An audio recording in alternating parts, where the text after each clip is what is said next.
my dear students. This is Sushma of Botany Department from Sir CRR College for Women. We are learning about the topic Gymnosperms from the paper Basics of Vascular Plants and Phytogeography from Unit 2. So, what are gymnosperms? The introduction of gymnosperms include how the gymnosperms are evaluated. The Greek botanist called Theophrastus of 300 BC used the word gymnosperms to describe the plants with naked seeds. So Greek botanist Theophrastus ఇనీషియల్గా gymnosperms అనే వర్డ్ని introduce చేయడం జరిగింది. So Greek లాంగ్వేజ్లో తీసుకుంటే జిమ్నో అంటే naked, అంటే without any seed coat. Sperma means seeds. So gymnosperms అంటే naked seeds ఉన్న ప్లాంట్స్ అన్నీ కూడా జిమ్నోస్పర్మ్స్లో ఇంక్లూడ్ చేయడం జరిగింది. The seeds without the seed coats are seen as gymnosperms or spelled as gymnosperms.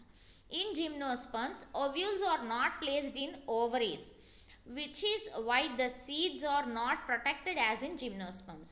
So gymnosperms లో ovules అన్ని ఓవరీస్ లోపల పెట్టి ఉండట్లేదు, అండ్ అందువల్ల మాత్రమే సీడ్స్ అన్నీ కూడా ప్రొటెక్ట్ చేయడానికి కుదరట్లేదు. సో సీడ్స్ ఎప్పుడు ప్రొటెక్ట్ చేయబడతాయి? సీడ్స్కి డెఫినెట్గా సీడ్ కోట్ ఉండాలి. సీడ్ కోట్ ఉంటే అవి ప్రొటెక్ట్ చేయబడతాయి. ఇక్కడ సీడ్ కోట్ ఎందుకు యాబ్సెంట్ అంటే ఓవ్యూల్స్ అన్నీ ఓవరీస్ లోపల ఉండట్లేదు. Okay, so next one, Gymnosperms are the most ancient group of seed plants that originated during the late Paleozoic era. So gymnosperms అన్నీ కూడా ఏన్షియంట్ గ్రూప్. ఆ ఏన్షియంట్ గ్రూప్ ఏంటి అంటే సీడ్ ప్లాంట్స్ అవన్నీ పేలియోజాయిక్ ఎరాల నుంచి ఇవాల్యుయేట్ అయినాయి. ఓకే, పేలియోజాయిక్ ఎరా నుంచి ఇవాల్యుయేట్ అయిన జిమ్నోస్పర్మ్స్ గురించి మాత్రమే ఇప్పుడు మనం చదువుకుంటున్నాం. In Mesozoic era, they distributed widely and this period is referred as golden period of gymnosperms. So Mesozoic ఎరాలో ఇవి ఎలా డిస్ట్రిబ్యూట్ అయినాయో చూస్తే అవి కంప్లీట్గా పేలియోజాయిక్ ఎరాతో కంపేర్ చేసుకుంటున్నప్పుడు మీసోజాయిక్ ఎరాలో ఎక్కువగా వైడ్లీ డిస్ట్రిబ్యూటెడ్ కాబట్టి వాటిని గోల్డెన్ పీరియడ్ ఆఫ్ జిమ్నోస్పర్మ్స్ అని చెప్తున్నాం. Okay, so what are the general characters of gymnosperms? Initially habitat. So habitat అంటే ఆవాసం, అవి ఎక్కడ నివసిస్తున్నాయి అనేది చదువుతున్నాం. Gymnosperms are mostly distributed in temperate and subarctic regions of the world. So gymnosperms అన్నీ కూడా టెంపరేట్ రీజియన్స్లోను సబ్ ఆర్కిటిక్ రీజియన్స్లోను వరల్డ్లో అక్కడక్కడ ఇవి నివసిస్తున్నాయి. సో టెంపరేట్ అంటే సో హీట్ ఎక్కువగా ఉన్న రీజియన్స్లో, అలాగే సబ్ ఆర్కిటిక్ రీజియన్స్లో కూడా ఇవి బ్రతకగలవు. Some of them are found in tropical regions as well. So కొన్ని ట్రాపికల్ రీజియన్స్లో కూడా హైట్స్గా ఉన్న ప్రదేశాల్లోనూ అలాగే కొంత ట్రాపికల్ రీజియన్స్లో కూడా ఇవి నివసించగలవు. Gymnosperms plants are sporophytic. So మనం ఆల్రెడీ బ్రయోఫైటా చెప్పుకున్నాం స్పోరోఫైట్కి గ్యామెటోఫైట్కి డిఫరెన్స్ ఏంటి అని. స్పోరోఫైటిక్ ప్లాంట్ బాడీ అంటే it is diploid in condition. So diploid plant body కాబట్టి వాటిలో మియోసిస్ జరిగే ఛాన్స్ ఉంటుంది. మియోసిస్ జరిగితే మాత్రమే గ్యామెటోఫైటిక్ ప్లాంట్ బాడీని ఇవ్వగలుగుతుంది వాటి యొక్క రిప్రొడక్షన్లో ఆర్ లైఫ్ సైకిల్లో. సో ఇక్కడ స్పోరోఫైటిక్ ప్లాంట్ బాడీ కాబట్టి జిమ్నోస్పర్మ్స్ అన్ని డిప్లాయిడ్ కండిషన్లో చూపిస్తాయి. వెరస్ బ్రయోఫైట్స్లో gametophytic plant body is the dominant. Okay, టెరిడోఫైటాలోను జిమ్నోస్పర్మ్స్లోను అబ్సల్యూట్లీ స్పోరోఫైటిక్ ప్లాంట్ బాడీని మనం చూస్తాం. They are tall, evergreen, woody, arborescent trees and some are shrubs. So ఇవి చాలా టాల్, లెంగ్దీగా కనిపిస్తాయి ప్లాంట్స్ అన్నీ. ఇవి ట్రీస్గా పెరుగుతూ ఉంటాయి. ఎవర్ గ్రీన్, ఎప్పుడు గ్రీన్ కలర్లో క్లోరోఫిల్ని ఎగ్జిబిట్ చేస్తూ ఉంటాయి. వుడీ ట్రీస్, సో చాలా హార్డ్గా ఉంటుంది వీటి యొక్క వుడ్ తీసుకుంటే. అలాగే arborescent trees and some are shrubs. shrubs అంటే ఇంచుమించుగా ఒక మనిషి హైట్ వరకు మాత్రమే ఎదగగలుగుతాయి. అక్కడ వరకు ఎదగలిగినవి మాత్రం వాటిని shrubs అని పిలుస్తాం. ఎగ్జాంపుల్ మనకి యాంజియోస్పర్మ్స్లో తీసుకుంటే ఈజీగా గుర్తుండేవి మందార చెట్టు, hibiscus. So that is called as shrub. but that is not a gymnosperm as well as it is a angiosperm. Some of them are woody climbers. So although they are climbers, they are woody in structure. So అవి woody అని చెప్తున్నాము, but also అవి climbing ఎలిమెంట్ని పెట్టుకుని ఉన్నాయి. So అవి క్లైంబర్స్గానే act చేస్తున్నాయి. సో వుడీ క్లైంబర్స్ అని చెప్తున్నాం. Next root system. ఇక్కడ రూట్ అనేది ట్యాప్ రూట్ సిస్టమ్ కనిపిస్తుంది. ట్యాప్ రూట్ అంటే ఏంటి? There is a main root which is having lateral roots. Okay, main root ఒకటి యాక్సిస్ ఉంటుంది, ఆ యాక్సిస్కి లాటరల్ రూట్స్ అనేవి అరైజ్ అవుతాయి. దాన్ని ట్యాప్ రూట్ సిస్టమ్ అంటాం. In some జెనిరా roots show mycorrhizal association. So రూట్స్కి మధ్యలో మైకోరైజల్ అసోసియేషన్ని మనం పైనస్లో చూస్తాం. మైకోరైజా అంటే ఏంటి? ఫంగై. సో ఫంగై రూట్స్తో పాటు అసోసియేట్ అయి ఉంటే వాటిని మైకోరైజల్ అసోసియేషన్ అంటాం.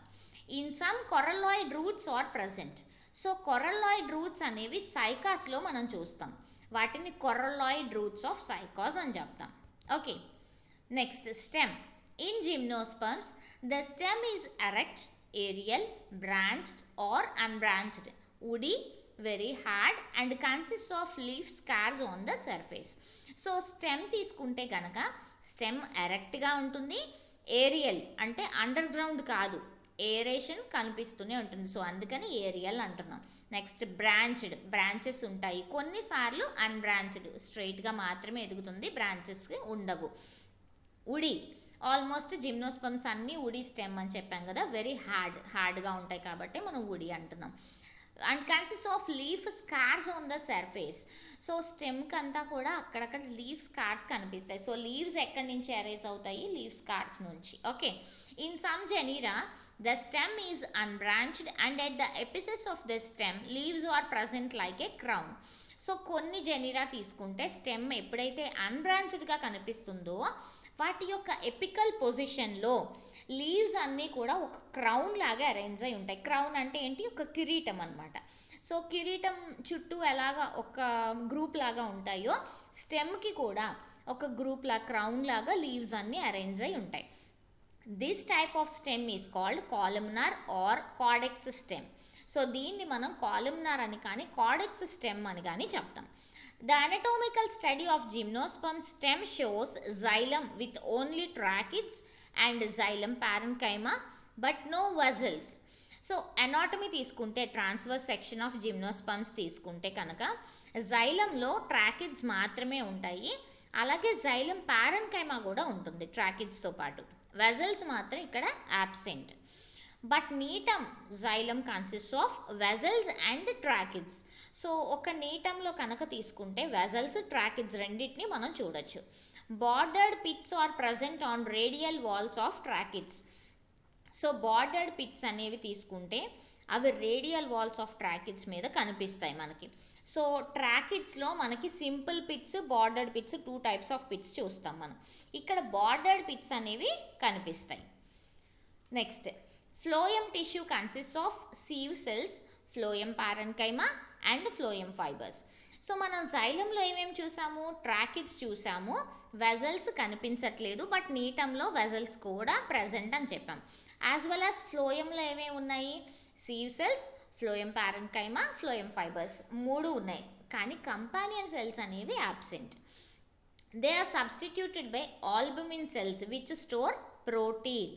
సో ఇక్కడ ఆల్బుమిన్ సెల్స్ కంపానియన్ సెల్స్కి బదులుగా ఉంటున్నాయి. ఆ ఆల్బుమిన్ సెల్స్ యొక్క ఫంక్షన్ ఏంటి?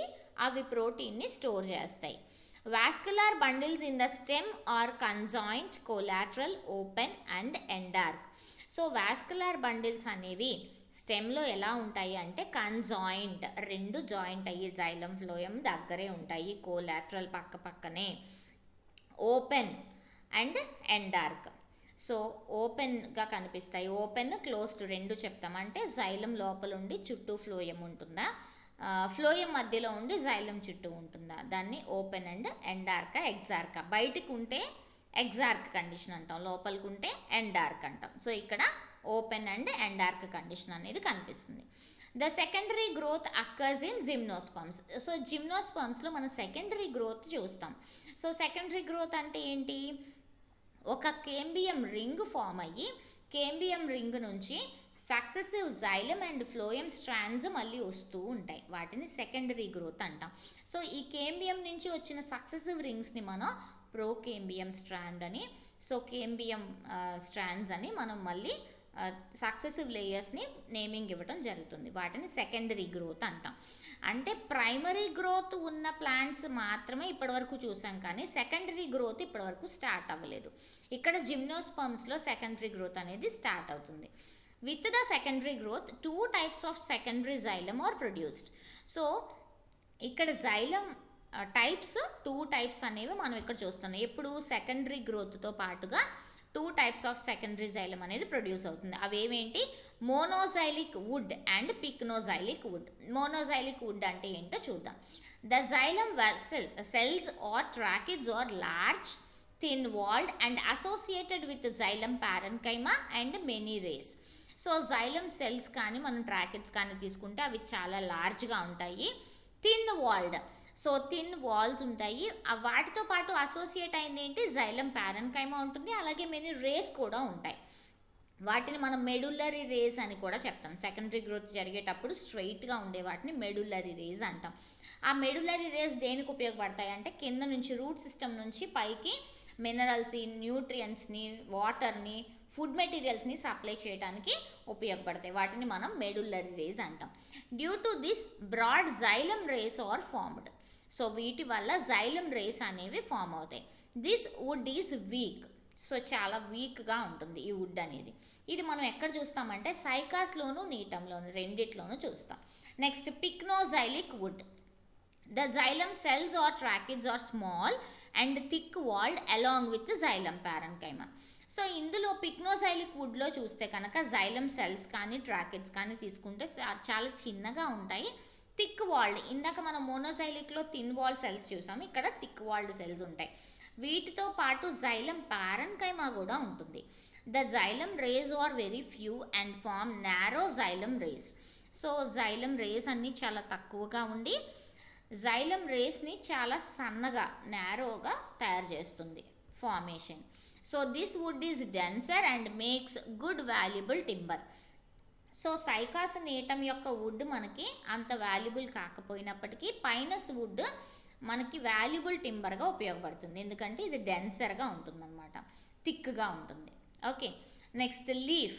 So what about the leaf? మనం రూట్ చూసాము, స్టెమ్ చూసాము. స్టెమ్లో మళ్ళీ 2 types of wood, monoxylic and pycnoxylic wood చూసాం. Next leaf. Leaves of gymnosperms are either of 1 type are of 2 types. So leaves ఇక్కడ ఒక టైప్ ఉండొచ్చు, లేకపోతే 2 టైప్స్ ఉండొచ్చు. When there are 2 types of leaves, some are green and others are scaly leaves. So ఇక్కడ 2 types of leaves కొన్ని వీటిలో ఉండవు. ఒకవేళ ఉంటే గ్రీన్ కలర్ లీవ్స్ ఉన్నాయి, స్కేలీ లీవ్స్ కూడా ఉన్నాయి. సో సింపుల్ లీవ్స్ని ఫోలియేజ్ లీవ్స్ అంటాం, అవి నీటంలో కనిపిస్తాయి. పిన్నేట్లీ కాంపౌండ్ లీవ్స్ సైకాస్లో చూస్తాం. వేరేజ్ పైనస్కి వచ్చేసరికి నీడిల్ లైక్ లీవ్స్ అనేది మనం ఇక్కడ చూడొచ్చు. సో పైనస్లో లీవ్స్ అన్ని నీడిల్స్ లాగా, అంటే సూదిలా పొడుగ్గా ఉంటాయి అన్నమాట. సో వాటిని Pinus leaves, needle like leaves అని చెప్తాం. Okay, next one.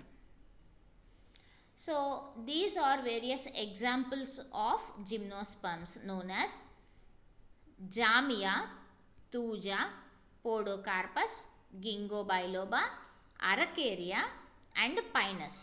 సో పైనస్కి మనం ఆల్రెడీ చెప్పాం కదా, నీడిల్ లాంటి లీవ్స్ కనిపిస్తాయి. Okay, clear. So Ginkgo biloba, this is called a fossil gymnosperm. Okay, so fossil అంటే ఏంటి? ఫాజిల్ జిమ్నోస్పర్మ్ అంటే once upon a time they are existing, but ఇప్పుడు ఎగ్జిస్ట్ అవ్వట్లేదు, దాన్ని ఫాజిల్ అంటాం. బట్ గింగో బైలోబా అనేది fossil as well as existed, అప్పటి నుంచి ఇప్పటి వరకు మనకి ఎగ్జిస్ట్ అయ్యి కనిపిస్తుంది, that is ginkgo biloba. Okay, this is the cone of Zamia, ఇది జామియా కోన్. తూజాకి పిన్నేట్లీ కాంపౌండ్ లీవ్స్ కనిపిస్తున్నాయి. సో అరకేరియా, ఇది కూడా the different types of leaves, ఎందుకంటే ఇక్కడ లీవ్స్ అన్నీ కూడా స్కేలీ లీవ్స్ కనిపిస్తున్నాయి. పోడోకార్పస్ మళ్ళీ నార్మల్గా గ్రీన్ ఫోలియేజ్ లీవ్స్ అనేవి కనిపిస్తున్నాయి. Clear. gymnosperms leaf, there is a special tissue called transfusion tissue present due to the lack of lateral veins. So gymnosperms తీసుకుంటే వీటి యొక్క లీవ్స్లో స్పెషల్ టిష్యూ ఉంటుంది, దాన్ని ట్రాన్స్ఫ్యూజన్ టిష్యూ అంటాం. సో ఈ ట్రాన్స్ఫ్యూజన్ టిష్యూ చూస్తే కనుక అందులో lateral veins they present due to the lack of lateral veins. Lateral veins లేకపోవటం వల్ల ట్రాన్స్ఫ్యూజన్ టిష్యూ అనే స్పెషల్ టిష్యూ ఇక్కడ ఉంటుంది. In leaves the xylem is generally mesarch. So leaves చూస్తే జనరల్గా మీజార్క్ కండిషన్ని ఎగ్జిబిట్ చేస్తాయి, జైలమ్ మాత్రం మీజార్క్ అని చూపిస్తుంది. ఓకే, మీజార్క్ అంటే ఏంటి? ఎండార్క్ అంటే లోపలికి ఉంటాయి, ఎగ్జార్క్ అంటే బయటికి జైలం ఉంటుంది. అదే ఇక్కడ మీజార్క్ అంటే సో మధ్యలో జైలం ఉండి అటు ఇటు కూడా ఫ్లోయం ఉంటుంది. ఓకే, సో మీజార్క్ కండిషన్ని ఇక్కడ లీవ్స్ ఎగ్జిబిట్ చేస్తాయి. The stomata in xylem gymnosperm is usually sunken stomata. So ఇక్కడ stomata a type? Sunken type, అంటే లోపలికి ఇండ్యూస్ అయిపోయి ఉంటాయి, వాటిని సంకెన్ టైప్ ఆఫ్ స్టొమాటా అంటాం. Stomata in this group are of two types depending on their development. So haplocheilic stomata and syndetocheilic stomata. So epidermal cell acts as a stomatal initial and divides to form two guard cells. So stomata అనగానే మనకి two guard cells ఉంటాయి. ఆ two guard cells ఎలాగ form అవుతాయి అనేది చూస్తే epidermal cell ఒకటి stomatal ఇనీషియల్గా యాక్ట్ చేస్తూ అది డివైడ్ అయ్యి టూ గార్డ్ సెల్స్ని ఇస్తుంది.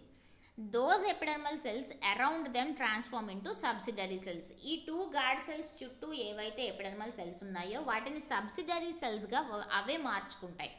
That means the guard cells and subsidiary cells arise from different cells. So ఒక్క సెల్ నుంచే ఇవన్నీ అరైజ్ అవ్వట్లేదు, ఒక సెల్ నుంచి టూ గార్డ్ సెల్స్ వస్తున్నాయి, వాటి చుట్టూ ఉన్న సెల్స్ సబ్సిడరీ సెల్స్గా మారుతున్నాయి. ఈ టైప్ ఆఫ్ స్టొమాటాని మనం హ్యాప్లోకాలిక్ స్టొమాటా అంటున్నాం. ఇది సైకాస్లోను నీటంలోను కూడా మనం చూస్తాం. One of the epidermal cells acts as a stomatal initial that undergoes division to develop the guard cells and subsidiary cells. So syndetocheilic స్టొమాటాలో ఏమవుతుంది? ఒక్క ఎపిడర్మల్ సెల్లే స్టొమాటల్ ఇనీషియల్గా యాక్ట్ చేస్తూ సెవరల్ డివిజన్స్ చేసుకొని కొన్ని రెండు గార్డ్ సెల్స్ని అలాగే వాటి చుట్టూ ఉన్న సబ్సిడరీ సెల్స్ని ఫామ్ చేసుకుంటుంది. That means the origin of guard cells and subsidiary cells is from the same cell. వాటిని సిండిటోకాలిక్ స్టొమాటా అంటున్నాం. ఇది నీటంలోను అలాగే బెన్నిటిటెల్స్ ఆర్డర్లో కూడా చూస్తాం మనం. Okay, so these are the various types of gymnosperm having cones. This is the female cone of Gnetum. So Gnetum female cone ఇది. Clear? So what about the reproduction? In gymnosperms, the reproductive structures are in the form of cones. So జిమ్నోస్పర్మ్స్లో తీసుకుంటే reproductive structures cone రూపంలో ఉంటాయి. మనం ఇప్పుడే చూసాం కదా, male cone female cone అంటాం. Male cones are usually smaller than the female cones, short lived and possess many microsporophylls. So male cones కనుక తీసుకుంటే ఫీమేల్ కోన్స్తో కంపారిటివ్లీ చిన్నగా ఉంటాయి, స్మాల్, అలాగే షార్ట్ లివ్డ్, త్వరగా వాటి యొక్క లైఫ్ టైం అయిపోతుంది, అందుకని షార్ట్ లివ్డ్ అంటున్నాం. వాటికి చాలా మైక్రోస్పోరోఫిల్స్ ఉన్నాయి. So the female cones are usually large, stay longer and possess numerous megasporophylls. So female cones usually పెద్దగా ఉంటాయి, చాలా లెంగ్దీ లైఫ్ టైం ఉంటుంది, వాటికి మెగాస్పోరోఫిల్స్ చాలా ఉంటాయి. Okay, in Cycas female cone is not formed. సైకాస్లో ఫీమేల్ కోన్ ఫామ్ అవ్వట్లేదు. On the abaxial surface of the microsporophylls many microsporangia develop. So ఇప్పుడు మైక్రోస్పోరోఫిల్స్ అనేవి మేల్ కోన్స్లో ఉంటాయని చెప్పుకున్నాం కదా, ఆ మైక్రోస్పోరోఫిల్స్లో ఏమి డెవలప్ అవుతాయి? Microsporangia. So megasporangia or ovule is naked and develops on megasporophyll. అదే మెగాస్పోరోఫిల్ తీసుకుంటే ఫీమేల్ కోన్లో ఆ మెగాస్పోరోఫిల్ లోపల మెగాస్పోరాంజియా అనేది డెవలప్ అవుతుంది. ఆ మెగాస్పోరాంజియాని మనం ఓవ్యూల్ అంటున్నాము, అది నేక్డ్గా ఉంటుంది, ఎందుకంటే ఓవ్యూలు ఓవరీ లోపల ఉండట్లేదు, అందుకే మనకి నేక్డ్ సీడ్స్ వస్తున్నాయి, కాబట్టి జిమ్నో అని చెప్పాము. జిమ్నో అంటే నేక్డ్, స్పర్మ్ అంటే సీడ్స్. సో నేక్డ్ సీడ్స్ ఉన్నాయి కాబట్టి జిమ్నోస్పర్మ్స్ అని పేరు పెట్టడం జరిగింది. In gymnosperms ovary style and stigma are absent. So ఇక్కడ మనకి ఓవరీ స్టైల్ స్టిగ్మా ఏం కనిపించట్లేదు, ఓన్లీ ఓవ్యూల్ మాత్రమే ఉంటుంది. This is a very important feature in the gymnosperm. Gymnosperm ovules are usually orthotropous ovules. So మనకి ఆర్థోట్రోపస్ అంటే ఏంటి, ovule structure కనుక మనం చూస్తే micropyle, embryo sac, chalaza and funicle, ఇవి 4 స్ట్రెయిట్ లైన్లో కనుక ఎంబెడెడ్ అయి ఉంటే వాటిని ఆర్థోట్రోపస్ ఓవ్యూల్స్ అంటాం. The ovule has only one integument which is further distinguished into 3 layers. So ovule structure తీసుకుంటే దాంట్లో ఒక్క ఇంటెగ్యుమెంట్ ఫర్దర్గా 3 లేయర్స్ని ఫామ్ చేస్తుంది. అవి ఏమేంటి, outer and inner fleshy layer, the middle stony layer, దానికే మనం స్క్లీరోటెస్టా అని పేరు పెడుతున్నాం. ద ఇంటెగ్యుమెంట్ ఎంక్లోజెస్ న్యూసెల్లస్, ఈ ఇంటెగ్యుమెంట్ లోపల ఎవరున్నారు, న్యూసెల్లస్ ఉంటుంది. Okay, so this is the structure of the ovule. So ఇక్కడ మనం కోన్ స్ట్రక్చర్ చూస్తున్నాము, ఇదంతా కూడా మెగాస్పోరోఫిల్ అనుకుంటే వీటిలో ఓవ్యూల్ స్ట్రక్చర్ ఇలా ఉంటుంది. అండ్ ఓవ్యూల్ ఫర్టైల్ రీజియన్, ఇదంతా కూడా ఫర్టైల్ రీజియన్, ఎందుకంటే ఓవ్యూల్స్ని ఫామ్ చేస్తుంది. ఈ ఓవ్యూల్స్ మెచ్యూర్డ్ కండిషన్కి వస్తే సీడ్ని ఎలా ఫామ్ చేస్తాయి అనేది మనం ఇక్కడ చూడొచ్చు. దీస్ ఆర్ కాల్డ్ ఎపోఫైసిస్, అంటే ఇవన్నీ స్టెరైల్ స్ట్రక్చర్స్. దేనికి స్టెరైల్ స్ట్రక్చర్స్, ఫర్టైల్ స్ట్రక్చర్స్ని ప్రొటెక్ట్ చేయడానికి మాత్రం స్టెరైల్ స్ట్రక్చర్స్ ఉపయోగపడతాయి, వాటిని ఎపోఫైసిస్ అంటాం. సో ఇవన్నీ పిన్నేట్లీ లోబ్డ్ మార్జిన్స్ కూడా కనిపిస్తాయి. సో ఇక్కడ ఓవ్యూల్ స్ట్రక్చర్ చూస్తున్నాం. ఓవ్యూల్ స్ట్రక్చర్ చూస్తే here is the endosperm. Endosperm బయట ప్రొటెక్ట్ చేసే వాళ్ళు న్యూసెల్లస్. న్యూసెల్లస్ బయట ఉన్న వాళ్ళని ఎవరంటారు, ఇంటెగ్యుమెంట్. సో ఇంటెగ్యుమెంట్లో మళ్ళీ 3 టైప్స్, 3 లేయర్స్ అన్నాం. Inner integument, inner and outer fleshy layers, middle stony layer called sclerotesta అన్నాం. ఇది middle stony layer, inner outer fleshy layers కనిపిస్తున్నాయి. This is the opening called micropyle. So micropyle అనే opening ఎందుకు ఉపయోగపడుతుంది, బయట నుంచి మనకి స్పొరాంజియా, మైక్రోస్పొరాంజియా లోపలికి ఎంటర్ అవ్వటానికి. సో ఈ మొత్తం స్ట్రక్చర్ని మనం ఏమంటున్నాము, ఆర్కిగోనియల్ ఛాంబర్ అంటున్నాం. ఎందుకంటే ఇప్పటి వరకు మనం ఆర్కిగోనియం, యాంథ్రీడియం అని చదువుకున్నాం, male and female reproductive organs. So female reproductive ఆర్గాన్ని ఆర్కిగోనియం అన్నాం కాబట్టి దీన్ని ఆర్కిగోనియల్ ఛాంబర్ అన్నారు. సో మైక్రోపైల్ ద్వారా లోపలికి మైక్రోస్పొరాంజియం రావాలి కదా. సో మైక్రోస్పొరాంజియం ఇందులో ఫామ్ అవుతుంది, పాలెన్లో, అందువల్ల దీన్ని పాలెన్ ఛాంబర్ అంటున్నారు. పాలెన్ ఇక్కడ డిపాజిట్ అవుతుంది, so pollen chamber. This is called archegonium. So archegonial ఛాంబర్లో ఏముంటుంది, ఇది archegonium. Clear? So this is the structure of the ovule. Next pollination. In gymnosperms pollination takes place by wind. Wind అంటే గాలి ద్వారా pollination జరుగుతుంది జిమ్నోస్పర్మ్స్లో. అంటే pollen అనేది ఇక్కడ పాలెన్ ఛాంబర్లో పడితే అప్పుడు పాలినేషన్ జరుగుతుంది. The micropyle of gymnosperms usually secretes mucilaginous substance which is called pollination drop. So micropylar region చూసాం కదా ఓపెనింగ్, ఆ ఓపెనింగ్ దగ్గర ఒక మ్యూసిలేజినస్ సబ్స్టెన్స్ అనేది సెక్రెట్ అవుతుంది, దాన్ని పాలినేషన్ డ్రాప్ అంటాం.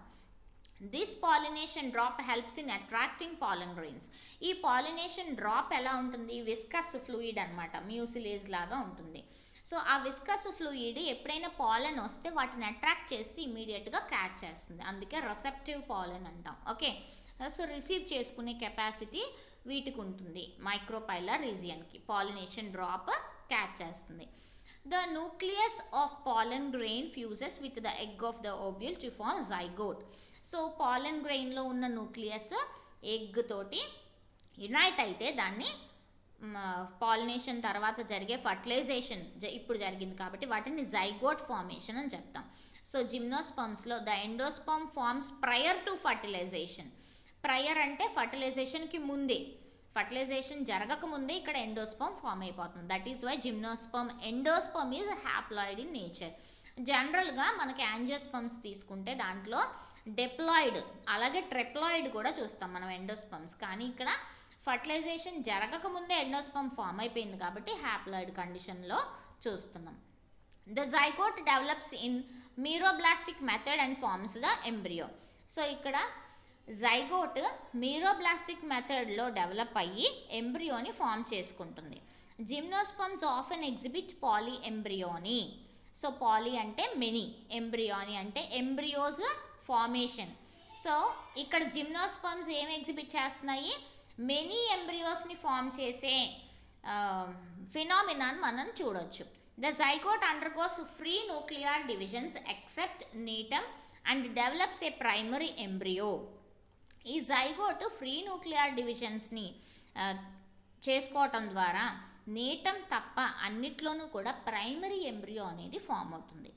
The lower part of this primary embryo differentiates into the actual embryo. So primary ఎంబ్రియోలో లోవర్ పార్ట్ డిఫరెన్షియేట్ చేస్తే యాక్చువల్ ఎంబ్రియోని మనం డిఫరెన్షియేట్ చేసి చెప్పొచ్చు. Okay, the lower part of this embryo differentiates into actual embryo. So lower పార్ట్ని మాత్రం actual embryo అంటున్నాం. This type of development is called meroblastic development. ఇక్కడ embryony the development of more than one embryo in an ovule. So poly ఎంబ్రియోని అంటే ఒక embryo కంటే ఎక్కువ form అవుతే poly ఎంబ్రియోని అన్నాం. ఇక్కడ 2 టైప్స్ కనిపిస్తున్నాయి, simple polyembryony, cleavage polyembryony. Simple polyembryony అంటే ఏంటి, when many embryos develop from a single ovule. So ఒక్క ఓవ్యూలే ఉంది, దాని నుంచి ఎక్కువ ఎంబ్రియోస్ ఫామ్ అవుతున్నాయి, దాన్ని సింపుల్ పాలీ ఎంబ్రియోని అంటున్నాం. అదే క్లీవేజ్ పాలీ ఎంబ్రియోని అంటే the embryonic secondary suspensor cells separate and each suspensor end develops into an embryo. So secondary suspensor cells నుంచి సెపరేట్ అయిపోయి ఆ సస్పెన్సార్స్ నుంచి కూడా కొత్త ఎంబ్రియోస్ డెవలప్ అయిపోతే దాన్ని క్లీవేజ్ పాలీ ఎంబ్రియోని అంటాం. సో దీన్ని ఎలా గుర్తుపెట్టుకోవాలి, సింపుల్ పాలీ ఎంబ్రియోని అయితే ఒక్క వ్యూల్ నుంచే ఇంకా డివిజన్స్ జరిగి మెనీ ఎంబ్రియోస్ వస్తాయి, గుర్తుంటుంది. క్లీవేజ్ అంటే బ్రేక్, యాక్చువల్ ఎంబ్రియో నుంచి ఫార్మేషన్ అవ్వాల్సిన ఓవ్యూల్ నుంచి కాకుండా ఓవ్యూల్ చుట్టూ ఉన్న అంటే ఎంబ్రియో నుంచి ఎప్పుడైతే సస్పెన్సార్స్ ఫామ్ అయ్యి బయటికి ఇలాంగేట్ అవుతున్నాయో ఒక్కొక్క సస్పెన్సారు సెపరేట్ అవుతుంది. అంటే క్లీవేజ్ అంటే బ్రేక్ అన్నాం కదా, ఒక్కొక్క సస్పెన్సారు ఒక్కొక్క ఎంబ్రియోని ఇవ్వగలిగే కెపాసిటీ ఉంటుంది, దాన్ని క్లీవేజ్ పాలీ ఎంబ్రియోని అంటున్నాం. This type of embryo development is called cleavage polyembryony and is seen in Pinus. So Pinus అనేది కోనిఫర్స్, కోనిఫర్ అంటే కోన్ లాంటి స్ట్రక్చర్లో పైనస్ ఉంటుంది కాబట్టి కోనిఫర్స్లో ఇంక్లూడ్ చేయడం జరిగింది. And example is Pinus. In Gnetum species also polyembryony is observed. నేటంలో కూడా మనం పాలీ ఎంబ్రియోని చూడొచ్చు. Here primary suspensor cells cleavage and occur at each end of suspensor which develops into an embryo. So ఇక్కడ primary suspensor cells break down అయ్యి వాటి నుంచి మళ్ళీ కొత్త ఎంబ్రియోస్ ఫామ్ అవ్వడం జరుగుతుంది. Okay, clear. So that is about gymnosperms general characters as well as reproduction and the life cycle. So next classification చూస్తున్నాం ఇప్పుడు. Many systems of classification of gymnosperms have been proposed but among them Sporne classification is the most important one. Okay, so Sporne 1965లో జిమ్నోస్పర్మ్స్ని 3 క్లాసెస్గా divide చేశారు, Cycadopsida, Coniferopsida and Gnetopsida. So Cycadopsida అంటే the plants include in this group are with unbranched stem, xylem is monozylic type and leaves are large and compound. So monoxylic అంటే ఏంటి, పిక్నోజైలిక్ అంటే ఏంటి చూసాం. మోనోజైలిక్ అంటే హార్డ్గా ఉండదు, థిన్ వాల్డ్ సెల్స్ ఉంటాయి, అందువల్ల అది డెన్సర్ వుడ్ కాదు అండ్ కమర్షియల్ వుడ్ కూడా కాదు. సో అది మోనోజైలిక్ వుడ్ మనకు సైకడాప్సిడాలో కనిపిస్తుంది. లీవ్స్ అన్ని లార్జ్గా ఉంటాయి, కాంపౌండ్ లీవ్స్ ఉంటాయి. సైకడాప్సిడాకి example Cycas. Next Coniferopsida, stem is branched, xylem having pycnozylic wood, the leaves are simple and needle like or fan like. ఇక్కడ కోనిఫర్స్ అంటే ఏం చెప్పుకున్నాము, example Pinus. Next Gnetopsida, these members are also exhibiting the branched stem whereas the xylem is pycnozylic wood. So నేటాప్సిడాకి example Gnetum. So here the xylem vessels are present. So పైన రెండిట్లోనూ 2 క్లాసెస్లో మనకి vessels absent, ఇక్కడ నీటంలో మాత్రం vessels ఉంటాయి. Leaves are broad and మీసోఫైటిక్, ఇక్కడ leaves అన్ని బ్రాడ్గాను మీసోఫైటిక్ లీవ్స్ అనేవి కనిపిస్తాయి. Next steward. సో స్టీవార్ట్ అనే పర్సన్ 1983లో జిమ్నోస్పర్మ్స్ని 4 క్లాసెస్గా డివైడ్ చేయడం జరిగింది. వాటిని ప్రో జిమ్నోస్పెర్మాప్సిడా, జిమ్నోస్పెర్మాప్సిడా, కోనిఫెరాప్సిడా అండ్ నీటాప్సిడాగా చెప్తున్నాం. So first one Progymnospermopsida, it is the group that included the predecessors of gymnosperms. So gymnosperms కంటే ముందు ఏమైనా ఇనీషియల్గా పుట్టినవి జిమ్నోస్పర్మ్స్లో ఇంక్లూడ్ చేసే ఫస్ట్ క్లాస్ని మనం ప్రోజిమ్నోస్పెర్మాప్సిడా అంటున్నాం. Next Gymnospermopsida includes true gymnosperms. So ఇప్పుడు ఇవల్యూట్ అయిపోయినాయి జిమ్నోస్పర్మ్స్ అన్ని పర్టికులర్గా స్పెషల్లీ ఇవల్యూట్ అయినాయి కాబట్టి జిమ్నోస్పెర్మాప్సిడా అంటున్నారు. ఓకే, వాటిని ప్రెకర్సర్స్గా చెప్పొచ్చు ప్రోజిమ్నోస్పెర్మాప్సిడాని. అలాగే స్పోర్నే 3 ఫ్యామిలీస్ని ఒక ఆర్డర్లోనే రికగ్నైజ్ చేసి పెట్టడం జరిగింది. ఏమేంటో చూడండి ఒకసారి. విలియమ్సోనియేసి ఆ ఫ్యామిలీకి ఎగ్జాంపుల్ విలియమ్సోనియా. విలాండిలేసి వాటికి example Williamsoniella and విలాండెల్లా.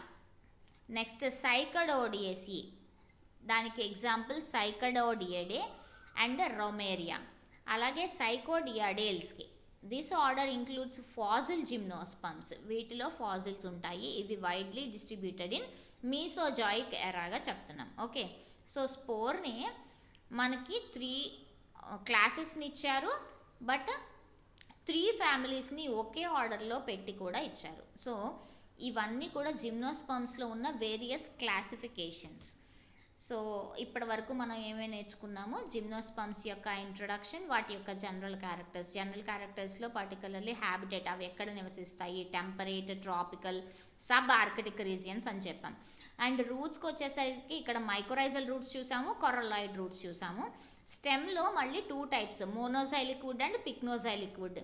లీఫ్లో large leaves ఉన్నాయి, స్మాల్ లీవ్స్ ఉన్నాయి, పిన్నేట్లీ కాంపౌండ్ లీవ్స్ ఉన్నాయి, యాజ్ వెల్ యాజ్ పైనస్లో నీడిల్ లైక్ లీవ్స్ కూడా ఉన్నాయి.